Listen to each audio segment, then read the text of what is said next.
आप सभी का स्वागत है। आज मैं आपको सॉलिड स्टेट फिजिक्स के अंतर्गत क्रिस्टल स्ट्रक्चर की स्टडी में रेसिप्रोकल लैटिस या प्रतिलोमी जालक के बारे में बताने जा रहा हूँ।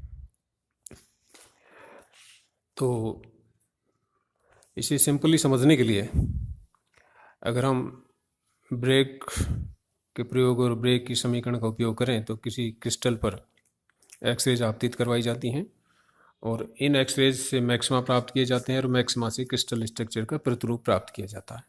तो जो क्रिस्टल का एक्सरे प्रतिरूप प्राप्त किया जाता है, ये एक्सरे प्रतिरूप ही उस क्रिस्टल के प्रतिलोमी जालक का मैप होता है, प्रतिलोमी जालक का मानचित्र हो गया। तो हमारे पास दो चीज़ें हो गई, एक तो जालक हो गया, क्रिस्टल हो गया, और दूसरा क्रिस्टल का हो गया एक्सरे फॉर्म, एक्सरे मैप। तो जो क्रिस्टल है वो तो मूल हो गया, और क्रिस्टल का जो प्रतिरूप है वो प्रतिरूप ही उसका रेसिप्रोकल लैटिस कहलाता है। तो इस रेसिप्रोकल लैटिस के जो पैरामीटर्स हैं, ये क्रिस्टल जो लैटिस है उसके पैरामीटर्स के इनवर्स होते हैं। रेसिप्रोकल लैटिस के जो पैरामीटर्स हैं वो क्रिस्टल पैरामीटर के रेसिप्रोकल होते हैं, व्युत्क्रम होते हैं। इसी कारण इसे व्युत्क्रम लैटिस या प्रतिलोमी लैटिस या रेसिप्रोकल लैटिस कहा जाता है। तो क्रिस्टल स्ट्रक्चर में जो प्रतिलोमी जालक है उसमें जो प्रत्येक बिंदु समूह है वो क्रिस्टल जालक के समांतर तलों को दर्शाता है। तो जैसे मैंने बताया कि ये जो क्रिस्टल है उस क्रिस्टल में बहुत सारे तल होते हैं और प्रत्येक तल निश्चित बिंदु या परमाणु से होकर के गुजरता है और वो एक समांतर तलों का एक समूह होता है। तो जो प्रत्येक बिंदु समूह है यानी कि प्रत्येक जो पृष्ठ है वो समांतर तलों का एक सेट बनाता है, और इन बिंदुओं की यानी इन पृष्ठों की जो मूल बिंदु से दूरी है वो क्रिस्टल तलों के मध्य दूरी के व्युत्क्रमानुपाती होती है।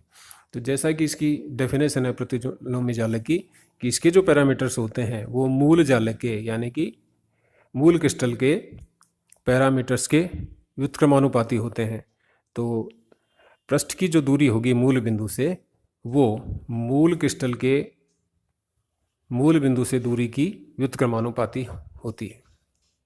इसके जो इकाई सदिश हैं ए बी सी जो मूल क्रिस्टल में लिए जाते हैं उसी के द्वारा प्रतिलोमी जालक के यूनिट वेक्टर्स प्राप्त किए जा सकते हैं। इन यूनिट वेक्टर्स को प्रतिलोमी जालक की या रेसिप्रोकल लैटिस के जो यूनिट वेक्टर्स हैं इनको ए star B star c star से लिखते हैं। मूल जो जालक है उसके जो यूनिट वेक्टर्स है उसको ए बी सी वेक्टर से लिखा जाता है और इनके A star vector, B star vector और सी स्टार वेक्टर के द्वारा लिया जाता है। तो जो रेसिप्रोकल लैटिस है उसका जो फर्स्ट यूनिट वेक्टर होगा ए स्टार वेक्टर वो होता है B cross C upon V, B cross C. तो बी क्रॉस सी मूल लैटिस के यूनिट वेक्टर्स अपॉन वी, ये वी जो है ये वी यूनिट सेल का आयतन है, A dot B cross C या B dot A cross C यानी कि तल का क्षेत्रफल गुणा ऊंचाई सदिश रूप में है। तो A dot A cross B dot C या A dot B cross C. तो इसी तरह जो बी स्टार परिभाषित करेंगे तो बी स्टार होगा सी क्रॉस ए अपॉन वी और सी स्टार होगा ए क्रॉस बी अपॉन वी। तो ये जो प्रतिलोमी सदिश हैं ए star B star c star ये क्रिस्टल जालक यानी कि मूल जालक के सदिशों के लांबिक होते हैं, ऑर्थोगोनल होते हैं। अब यहाँ परपेंडिकुलर नहीं है, ऑर्थोगोनल है। तो ऑर्थोगोनल एक मैथमेटिकल फिजिक्स में हम पढ़ते हैं कि ऑर्थोगोनल एक जनरल वर्ड है जिसमें किन्हीं दो संख्याओं का आपसी गुणा या आपसी कोई संक्रिया हमको एक संख्यात्मक मान देता है।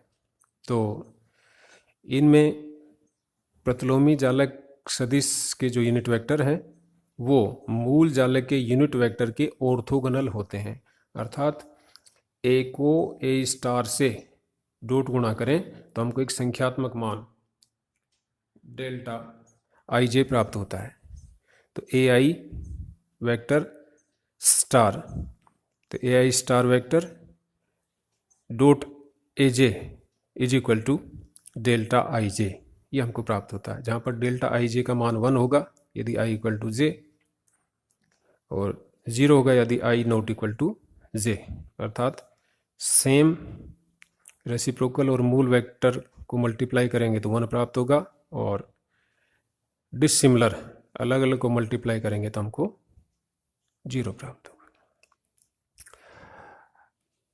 अब जैसे मूल क्रिस्टल में ए बी सी जो यूनिट वेक्टर्स हैं, इनसे बना जो सदिश है वो स्थानांतरण सदिश या ट्रांसलेशन वेक्टर टी कहलाता है।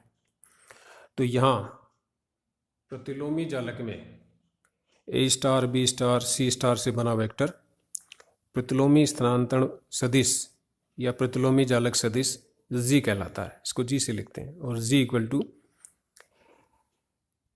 H A star plus K B star plus L C star, और एच के एल यहाँ पर मेलर इंडिसेज है।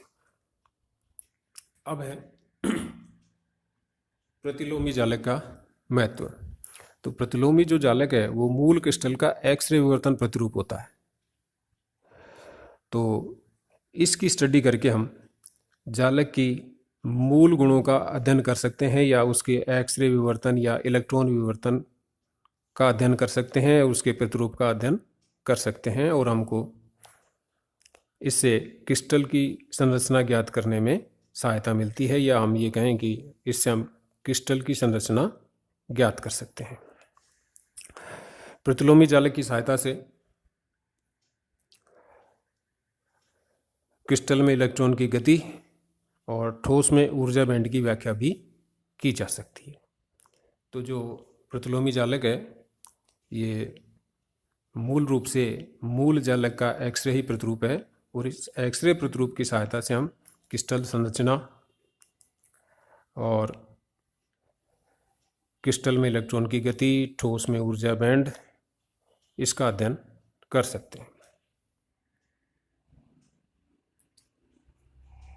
एक और विशेष चीज़ है इसमें कि जो प्रतिलोमी जालक है वो मूल जालक का व्युत्क्रम होता है। तो फिर प्रतिलोमी जालक का अगर व्युत्क्रम करें तो व्युत्क्रम का व्युत्क्रम खुद राशि होती है। तो इसी तरह अगर प्रतिलोमी जालक का व्युत्क्रम करें तो उससे हमको मूल जालक प्राप्त होता है। यानी कि प्रतिलोमी जालक जो कि मूल जालक का एक्सरे प्रतिरूप है, उसका पुनः एक्सरे प्रतिरूप निकालने तो हमको मूल जालक प्राप्त होगा। गणितीय रूप से अगर हम ये कहें कि प्रतिलोमी जालक के यूनिट वेक्टर्स इकाई सदिश या अभाज्य सदिशों का व्युत्क्रम करें तो हमको मूल जालक के सदिश प्राप्त हो जाते हैं। अर्थात ए स्टार का व्युत्क्रम करें तो हमको ए प्राप्त हो जाता है। इसको हम आसानी से प्रूव भी कर सकते हैं। एग्जाम्पल के लिए हमने लिया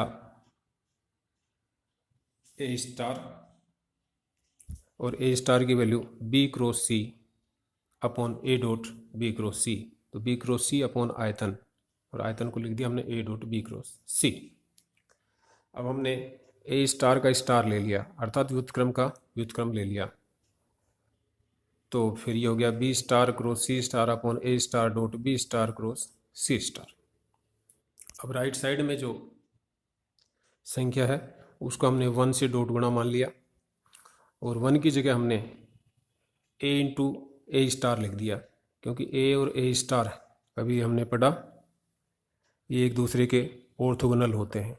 तो इंटू 1 मान लिया, और 1 की जगह हमने लिख दिया ए इंटू ए स्टार। ए स्टार को राइट साइड में हमने शामिल कर लिया, ए को अलग रख लिया। तो राइट साइड में बना A star dot B star cross C star upon A star dot B star cross C star. तो न्यूमरेटर से ये डिनोमिनेटर कैंसिल हुआ और हमारे पास बचा ए, अर्थात ए स्टार का स्टार इक्वल टू ए। और इस तरह अगर हम बी स्टार लें, उसका स्टार निकालें, उसका व्युत्क्रम निकालें तो हमको प्राप्त होगा बी, और सी स्टार का स्टार या व्युत्क्रम निकालें तो हमको प्राप्त होगा सी। अर्थात प्रतिलोमी जालक के सदिशों का प्रतिलोम करने पर हमको मूल जालक प्राप्त होता है, या प्रतिलोमी जालक के सदिशों का प्रतिलोम करने पर या व्युत्क्रम करने पर हमको मूल जालक के सदिश प्राप्त होते हैं। तो ए star B star c star के पुनः स्टार लेने पर, यानी कि उनके व्युत्क्रम लेने पर हमको क्रम से ए बी सी प्राप्त हो जाते हैं। और ये इस बात को सिद्ध करता है कि प्रतिलोमी जालक का जो प्रतिलोम है या प्रतिलोमी जालक का जो व्युत्क्रम है वो मूल लैटिस होता है। आज के लेक्चर में इतना ही।